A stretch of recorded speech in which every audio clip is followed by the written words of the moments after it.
Hi there, welcome to That Board Game Show. My name is James Wood, and today I'm going to show you how to play the solo mode for Noctiluca.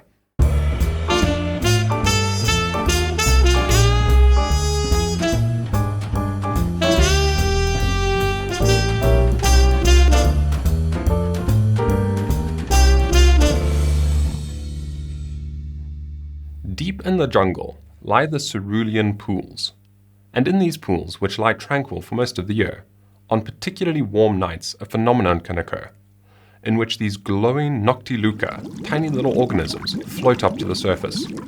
It's believed that these Noctiluca have healing properties, and so divers from across the land are sent to these pools to collect them, preserve them in little jars, and then give them to healers. So in this game, our objective is to be those divers, and we're diving down into the pools to retrieve as many Noctiluca as we can, and deliver them to grateful healers across the land. The solo game plays out very similarly to a multiplayer game, so today I'm going to demonstrate a few rounds and a few turns just to show you how it plays, and give you a sense of what you're doing on a turn and how the game plays overall. The objective is to score as many points as possible. How you score points is by collecting these jars, and you will see some jars have point values in the top corner, and by collecting different sets of colors of Noctiluca, which will give you these different majorities. One of the main differences in the solo mode is that you have this deck of face-down cards over here. In the multiplayer game, this deck is divided into 4 equal piles, and those piles are placed face-up across the side of the board, so that each time you complete a jar, as you can see I have 2 jars in front of me, and you'll notice that some of these have got dice on them already, and some of my pawns are already on the board. That's because I've already played a couple turns just to get things rolling, and so that I can dive straight into the action and show you how it plays.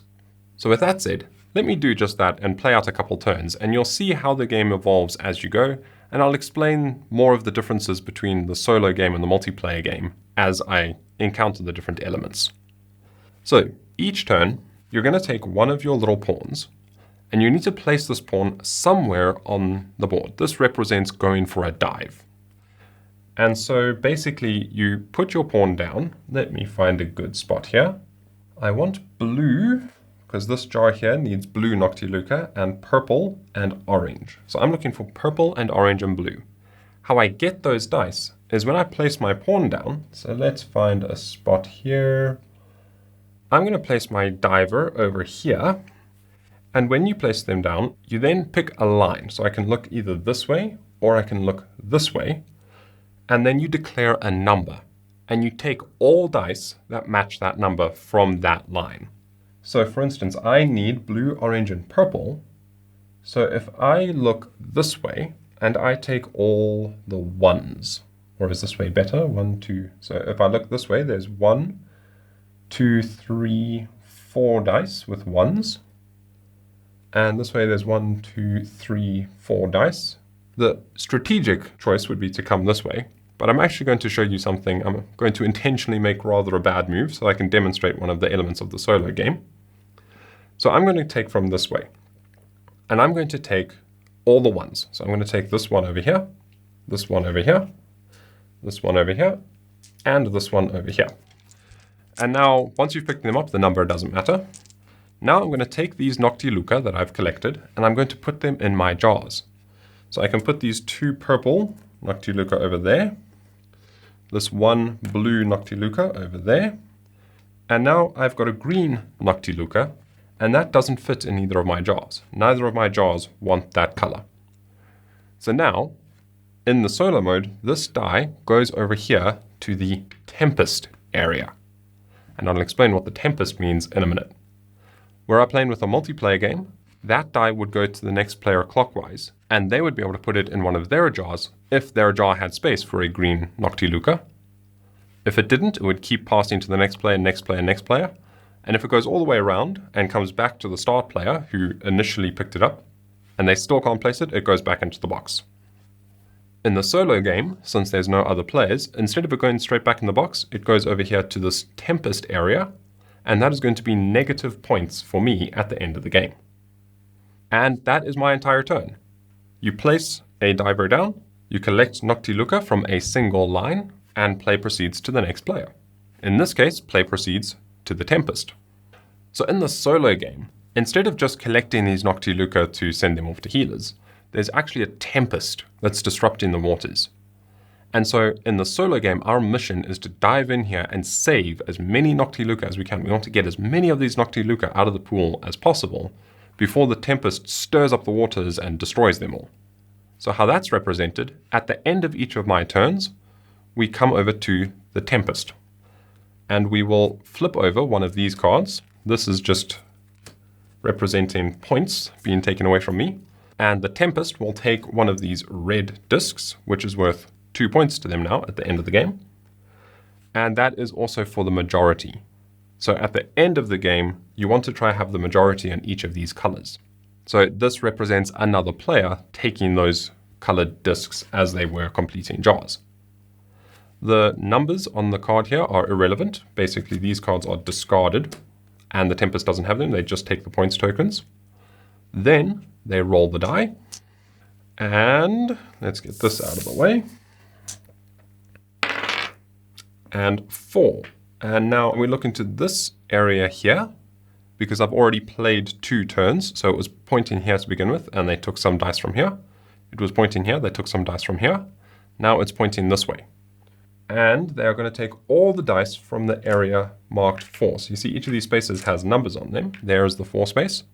Those dice are returned to the box. So that is representing the Tempest coming in, churning up the waters and destroying the Noctiluca. Now at the end of the Tempest's turn, we turn this dial 1 step. And we're going to keep doing this until I've used up all 6 of my pawns here. And then I'll show you how the next round would start. I am still looking for blue and orange and purple. Let's see if I can do a slightly better move this time. I'm looking at purples. There's lots of purples, but I only want 1. Because remember, each die I don't keep goes over to there, and that's negative points at the end of the game, which is bad. Let's see. 2 blue, 3 orange, and a purple. Where can I get that? So now this is a fair amount of this game. This can become quite a quiet, thinky, calm game as everybody around the table just stares at the board, looking for numbers and sets and trying to find the best line that's going to give them the most dice for their cards. And you'll notice also that these spaces where there's already pawns placed, I can't go there. Those spaces are now blocked off to me. So your options get restricted more and more and more as the game progresses. I'm going to go over here. And I'm going to take these blues over here. I'm going to take the 3s. So I'm going to get that blue, and that purple. Put those here. And now I've just completed a jar. So I can show you how this works. As soon as you complete a jar, you take all the Noctiluca that are on it, back in the box. You take the next token from that color, and you'll see that these numbers get higher as you go. So I just took a 3, and then there's a 4, and then there's 5s, and it goes all the way up to 8 on these 3 piles. Now I've resolved that. That will be worth 1 point at the end of the game. I flip that face down, off to the side, and now I take a new jar. Now this is where one of the differences come in with the solo mode. In a multiplayer game, there would be those 4 face-up stacks here, and I could just pick one of those face-up cards. Because we randomly discard a card each turn for the Tempest, instead, when I complete a jar, I draw 2, 1, 2, reveal them, and then I pick one of these to keep. So now what I can do is I can look at these, I can see what they want, and I can see how that works with the dice that are currently out here. Another thing that is going to impact my decision on which card I keep is this card over here. So at the beginning of the game, each player is dealt one of these cards, which is this card. I've just got 2 of them here so that we can see the face up and the face down. So on the back of it, over here, is the end game scoring.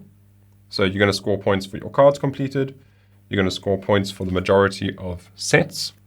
You're going to score points for your Noctiluca, which is what's on the back here. So this card here I was dealt at the beginning of the game, and it's the green Noctiluca. That means I'm specifically interested in collecting green Noctiluca. If we look at the 2 cards I've completed already, only one of them has green. So at the end of the game, I will score 1 point for each of these green Noctiluca. So that's something to bear in mind as well when you're choosing your next card. If I look at these two I've drawn now, they've both only got 2. So my options are a bit limited there. But that is something that helps you decide which cards you target. And all of these cards have got a different Noctiluca on the back. So now I've got to pick one of these. Let's see. In the interest of brevity, I'm just going to take the one I like the look of. I'm going to go for that one because it gives me a bit more variety. And this one gets discarded face down to the bottom of the deck. So that was the end of my turn. I completed a jar. Play moves over to the Tempest, or the next player in the multiplayer game. All the dice in space 6 are destroyed. And we turn this dial. Boop. And I always forget this step for some reason. We flip over one of the cards, discard it, and remove the yellow topmost token to the Tempest.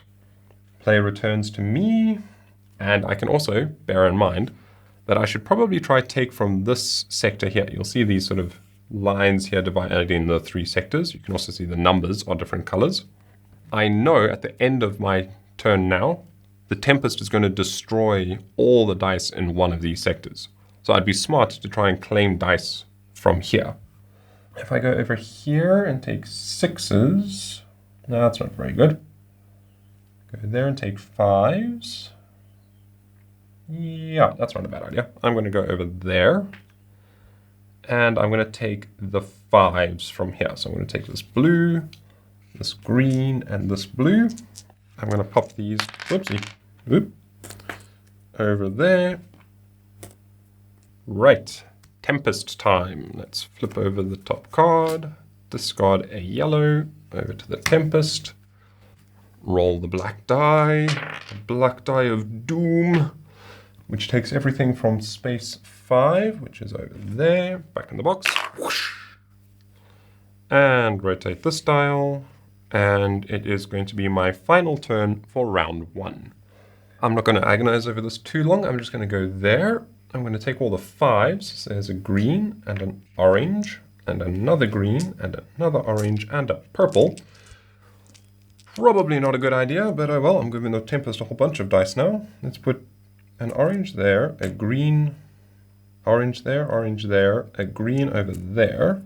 So I'm finishing that card. And now these 2 dice go to the Tempest because I can't place them in my area. And they're going to count as negative points at the end of the game. But right now, I've finished a jar. These Noctiluca all go back in the box. I get the brown one. So at the moment, we're tied on brown and red, and he is winning by a country mile on yellow. That goes face down over there. I draw 2 cards. I'm going to keep things simple and take the one that wants green because that is my special requirement. End of my turn. The Tempest takes a turn. We discard this. They take the brown one. Roll the die. Remove everything from 6, which is already all removed. Oh, wait, not there. Over here. That's 6. All gone. And turn the dial. And now you'll see I have run out of pawns on this side. So now we enter round 2. And what we do for round 2, we flip this dial over, like so. All the dice that are currently there go back in the box. Toss, toss, toss. And then we will set up the board with 4 dice in the center. 1, oopsie, woo, 2, 3, 4, like that. And 5 dice on the outer ring, like so. And through the magic of filmmaking, we've set up for round 2. One more thing to do is take these 6 pawns that we set off to the side at the beginning of the game, and you will just keep on playing until you've used up all 6 of these dice. You'll keep passing dice to the Tempest, keep rolling the die, removing dice from here, and trying to score as many points as possible. So let's just pretend that that's all happened. Boop, we're all done. And the game ends right now. How do we do endgame scoring? What we're going to do is you're going to score points equal to the value of whatever is on the tokens you've collected. You are going to score points for any cards that you have completed that have points in the corner. You are going to score points based on the Noctiluca in the jars you've completed, based on which special Noctiluca color you were shooting for, which you would keep private in a multiplayer game. You are going to score points for every 2 dice that you have left on jars at the end of the game. You're going to score 1 point. So that would be 2 points over there. I wouldn't score for that jar if I hadn't finished it. And the last thing you're going to do is you're going to divide these. The Tempest, or other player, has got the majority in brown. So the Tempest gets all the remaining brown tokens that are not claimed face down. And those are all worth 1 point each. They have the majority in yellow, so they're going to get all the yellow tokens face down, and those are worth 1 point each. Then you will see that there is a tie for the majority here. So I've got 1, he's got 1. So we take whatever's left, we split them as evenly as possible. So let's see, there's 4 and there's 4. That's an exactly even split. They get 4, I get 4, and those are all 1 point each. Then in a multiplayer game, you would simply tally up your points and the most points wins. In the solo game, what we do is you will tally up your points that you've accumulated, and then you will subtract all the points from the Tempest over here, ignoring these cards. These get discarded. So those aren't counted towards the Tempest points total. So you're going to lose points for all the tokens they have claimed, and you're going to lose 1 point for every die that you have passed off to the Tempest. If you have a score of 1 or higher, you have won the solo game. As you can see, I'm going to have a score of negative a lot if I were to stop playing now. So obviously this would be a tremendous failure. But in spite of that, I hope it has been a success in showing you how Noctiluca plays. And with that, I'll say thank you ever so much for watching, and I hope you enjoyed the show.